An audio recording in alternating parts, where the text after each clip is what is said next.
আমার মেয়েকে দেখে আমার কান্না এসে গেছে। কারণ আমি যে মেয়েগুলাকে শহীদ হইতে দেখছি, আমি যে মেয়েগুলাকে এখানে দাঁড়ায় স্লোগান দিতে দেখি, আমার বিশ্বাস হয় না এটা বাংলাদেশ, এটা আমার মুক্তিযুদ্ধের বাংলাদেশ, এটা আমার বিশ্বাস হয়। ক্ষমতার জন্য কেন এত কিছু করতে হবে? এত মানুষের রক্তের সাগর কেন সৃষ্টি করতে হবে কয়েকজনের প্রধানমন্ত্রী, একজনের প্রধানমন্ত্রী আর কয়েকজনের মন্ত্রী হওয়ার জন্য? কেন? আমি আর্মি সম্পর্কে স্যালিউট দিয়ে বলছি, তারা স্বাধীনতা এবং সার্বভৌমত্বের প্রতীক, তারা তাদের জায়গায় থাকবে নিশ্চয়ই। আমি চাই আর না চাই থাকতে হবে, নাহলে বাংলাদেশ থাকবে না। ওই সময় দেন টাইম গন এওয়ে, ওই সময় চলে গেছে, ওখানে পদত্যাগ করে কোন লাভ হবে? ওদের পদত্যাগ চায় না, ওই সামসিকাদের পদত্যাগ। আরে সামসিকারা তোর আর কি পদত্যাগ? পদত্যাগ করবে টোটাল হাসিনা প্রধানমন্ত্রী এবং তার সরকার, এর সাথে তোরাও বাইসে যাবে। স্টিমারে দুইটা ইঁদুর থাকলে স্টিমার যখন ডুববে যায়, ইঁদুর গুলা কিন্তু বাইসা থাকে না, ওরাও স্টিমারের সাথে ডুববে যায়। ওরা কি পদত্যাগ করলো না করলো কি আসে যায়? তারা যে স্বেচ্ছায় এখন বলল ওদের সরকারে চলে যাবে। আরে স্বেচ্ছায় বললো এই কারণে, এখন মনে করে পদত্যাগ করে যদি বাঁচতে পারি। বুঝতেছে আইসা গেছে, আইসা গেছে, সময় আইসা গেছে, ধরা পড়তেই হবে। আমি নিজে জানি না তারা পালাইছে কি পালায় না, আমি বলতে পারবো তারা পালায়, এটা আমি বলতে পারবো না। যদি পালায় তাকে আপাতত বাইচা গেল গণপিটুনির থেকে, থাকলে গণপিটুনি খাইতো, বাঁচলে বাঁচতেও পারতো, মরলে মরতেও পারতো, জেলখানায় যাইতে পারতো। যদি থাকে তাকে তারা, আমি জানি না তাদের পরিণতি কি হবে, তবে আমি চাবো না যে ব্যক্তিগতভাবে তাদেরকে কেউ খুন করুক, এটা আমি চাবো না, বা মারুক, এটা আমি চাবো না। আমি চাবো তাদের বিচার হোক, যদি তারা অন্যায় করে থাকে সঠিক বিচারের মাধ্যমে তাদের শাস্তি। সেনাবাহিনী সম্পর্কে আমাকে প্রশ্ন করলে আমি একটা বক্তব্য, সেনাবাহিনী হলো সার্বভৌমত্বের প্রতীক, তাদেরকে এখানে থাকতে হবে। আমি চাই বা না চাই, তাদেরকে থাকতে হবে রাষ্ট্রের সঙ্গে, জনগণের সঙ্গে, সার্বভৌমত্বের সঙ্গে। সেনাবাহিনী হলো সার্বভৌমত্বের প্রতীক, আর সেনাবাহিনীর প্রধান হলো তাদের নেতা। এই নেতা আজকে আছে, সেনাবাহিনী কন্টিনিউয়াস, এটা থাকবেই, এটা পার্মানেন্ট। সেনাবাহিনীর যিনি নেতা, যাকে সিএএস বলে আমাদের দেশে, চিফ অফ আর্মি স্টাফ, অনেক দেশে বলা হয় সিএনসি, কমান্ডার ইন চিফ, উনি সিএএস, উনার নাম হলো ওয়াকারুজ্জামান। ওনার সম্পর্কে আমি বলছি কথা, আমি আর্মি সম্পর্কে স্যালিউট দিয়ে বলছি, তারা স্বাধীনতা এবং সার্বভৌমত্বের প্রতীক, তারা তাদের জায়গায় থাকবে নিশ্চয়ই। আমি চাই আর না চাই থাকতে হবে, নাহলে বাংলাদেশ থাকবে না। সঠিকভাবে তারা তাদের জায়গায় থাকতে হবে। আর সেনাবাহিনীর প্রধান সম্পর্কে আমি যে কোনোভাবে কিছু কথা বলে ফেলছি। এক নম্বর হলো তার বাড়ি গ্রেটার ময়মনসিংহ। বৃহত্তর ময়মনসিংহের মানুষ একটু একটু অনেক বেশি ব্যক্তিত্ব, সাহসী হয়। বৃহত্তর নাইল্লাক্ষেতের সিফাত থেকে জন্ম হয়েছে। নাইল্লাক্ষেতে মানে আমাদের দেশে পাটক্ষেত বলে। বৃহত্তর ময়মনসিংহের মানুষের একটা সাহসিকতা থাকে, এই কারণেই তার এলাকাতে জন্মগ্রহণ করছেন।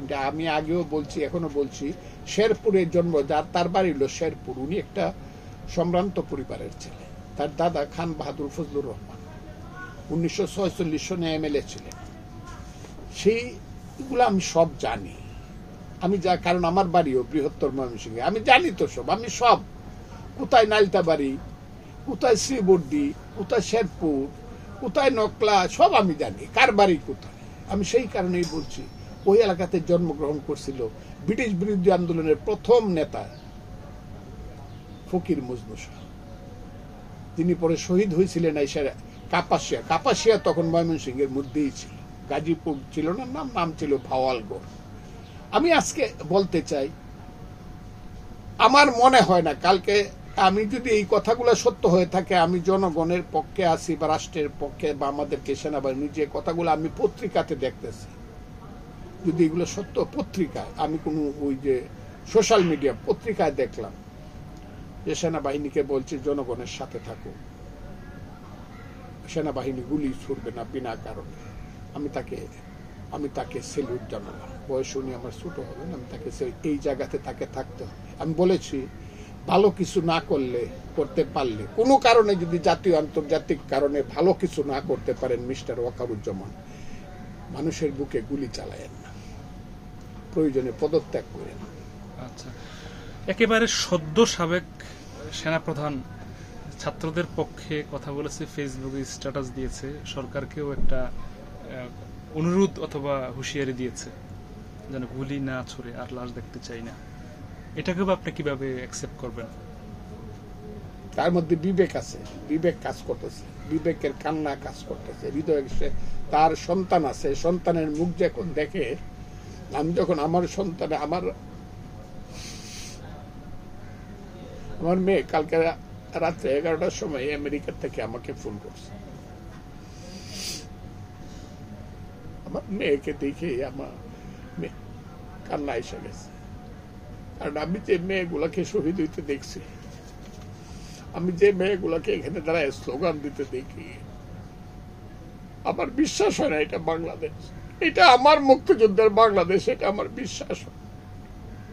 ক্ষমতার জন্য কেন এত কিছু করতে হবে? এত মানুষের রক্তের সাগর কেন সৃষ্টি করতে হবে কয়েকজনের প্রধানমন্ত্রী, একজনের প্রধানমন্ত্রী আর কয়েকজনের মন্ত্রী হওয়ার জন্য? কেন কেন বাঙালি জাতি রাষ্ট্রটা এত বড় ধ্বংস করলো? আমার এটা আই এম সরি, কারণ যেহেতু আমি কালকে আমার মেয়েটাও খুব কাঁদতেছিল কালকে। আপনি কি জানেন আমার মেয়েটা এই যে দেখেন সার্টিফিকেট, সারা ওয়ার্ল্ডে হাইয়েস্ট মার্ক পাইছে ইংলিশ লিটারেচার, এখন সে ওয়ার্ল্ড ব্যাংকে চাকরি। সেই মেয়েটা কাঁদতেছিল, আমিও কারণ ওর মুখটা দেখে আমার মনে হইতেছিল ওই যে আমি বলছি বাবারে 4 বছর বয়সে তুই যেমন আমার বুকে ঘুমাইতে, আমি দেখলাম মিরপুরে এবং নারায়ণগঞ্জে 2টা শিশু বাপের কুল থেকে মরে গেছে। এটা কথা, এটা দায়িত্ব কেন স্বীকার করে না শেখ হাসিনা সরকার? করে কেন মাপ চায় না? যে আমরা মাপ চাইলাম, আপনারা যদি আমাদের বিচার করতে বিচারে দিয়ে দেন, জেলে নিয়ে নেন, আমরা ক্ষমতা ছাড়লাম। ক্ষমতা কি এমন একটা জিনিস? কি হয় এসব? কিছু চুরি চুট্টামি করা, কিছু সালমান রহমান, কিছু সামিট গ্রুপ, কিছু ডাকাত, কিছু এসালাম গ্রুপ, কিছু আকবর গ্রুপ সৃষ্টি করা, ডাকাতি করে, ডাকাত সৃষ্টি করার জন্য, লুটেরা সৃষ্টি করার জন্য, বেনজির সৃষ্টি করার জন্য, আজিজ সৃষ্টি করার জন্য, কাশেম মতিউর সৃষ্টি করার জন্য, ড্রাইভারের 300 কোটি টাকা, পিয়নের 400 কোটি টাকা বানানোর জন্য ক্ষমতা। এই ক্ষমতার দরকারটা কি বাংলাদেশে? এই ক্ষমতার দরকারটা কি? দিনের ভোট রাতে দিলেন এই ওই চোর ডাকাইতের ভোট ডাকাইতের বাচ্চারা দিনের ভোট 3 বার রাতে দিছ, 1400 না 1800 2400।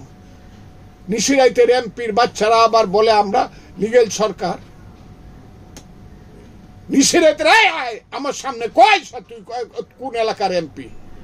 একটা মুচি আছে ওই যে আমার হাইকোর্টের সামনে জুতা সেলাই করে, ওর সাথে দাঁড়ায় দেখ ফেয়ার বুটে এখন পাস করতে পারোস কিনা। দেশটা ধ্বংস করে দিছে, বাঙালি জাতিকে ধ্বংস করে দিছে। বাঙালি জাতির যে ফাউন্ডিং ফাদার্স যারা যুদ্ধ করছিল, সামরিক বাহিনী, উসমানীর নেতৃত্বে, জিয়াউর রহমান, খালেদ মুশাররফ, এদের নেতৃত্বে 11টা সেক্টরে যারা যুদ্ধ করছিল, সৈয়দ নজরুল তাজউদ্দিনরা যে মুজিবনগর সরকার করছিল, শেখ মুজিবুর রহমান জেলখানায় গেছিল, তারপরে রাষ্ট্রপতি আছিল।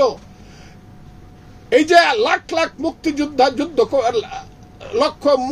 যুদ্ধ করছিল, 30 লক্ষ মানুষ জান দিয়েছিল, সোনার সংসার পুরিয়া সরকার হয়েছিল, 2 লক্ষ মানুষ ইজ্জত, মা বোন ইজ্জত দিছিল, সব শেষ করলি শুধু ক্ষমতার জন্য।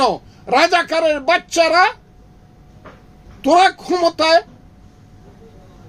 এই মুহূর্তে পদত্যাগ করতে হবে, তা না হলে কোনো কারণে যদি বাংলাদেশের স্বাধীনতা চলে যায়, তোদের ভুলের জন্য এবং তোদের গোয়ার্তেমুর জন্য এবং তোদের খুনের জন্য সেই হিসাব ইতিহাসে তোমাদেরকে দিতে হবে। কথাটা খুব ক্লিয়ার। আমার মেরে ফেলো এসে গুলি করে। আমার চেয়ে শেখ হাসিনা 1 বছরের বড়, তার মন্ত্রিসভায় আমার চেয়ে সিনিয়র কোনো পলিটিশিয়ান নাই। আমি চ্যালেঞ্জ করলাম, আমি 40 বছর আওয়ামী লীগ করছি, তার মন্ত্রিসভা আমার চেয়ে সিনিয়র কোনো লোক নাই। আমি তাদেরকেই বলছি, এই কে রে তোরা বাংলাদেশে কে রাজনীতি করস? হাইব্রিডের বাচ্চারা সব বৈশা রয়েছে, সব সময় আমি নাম ধরে বলতে পারি। এইসব দুষ্কর্ম যারা করছে, ওই একটা এখন মাপসায় হাত জোর করে আমি কইছি, ওই রাজাকারের বাচ্চা ছাড়া এত মিথ্যা কথা বলতে পারে না। ওই যে কি, ওই যে টেলিফোনের যে বন্ধ করে রাখছিল যে ইন্টারনেট, পলক, এই পলক, রাজাকারের বাচ্চা ছাড়া এত মিথ্যা কথা কেউ বলতে পারে না। আরেকটা আছে ওই যে আরাফাত, বাপ দাদার নাম নাই, সান মোল্লের বিয়ে। এই তুই কে রে বাংলাদেশের রাজনীতিতে? কে আরাফাত? কে বাংলাদেশের রাজনীতিতে? আমি সব সময় বলি, কোথায় আওয়ামী লীগের সিনিয়র নেতারা তো এখনো জীবিত আছে, আর নাম নাই বা বললাম, ওরা মরে না কেন? আমি তাই আপনাকে বলছি, এটা শেষ হবে। হ্যাঁ, এখন কি জিজ্ঞাসা করতে, কি জিজ্ঞাসা করো? হাসিনা তো চলে যাবে। হাসিনা চলে না গেলে বাংলাদেশ চলে যাবে।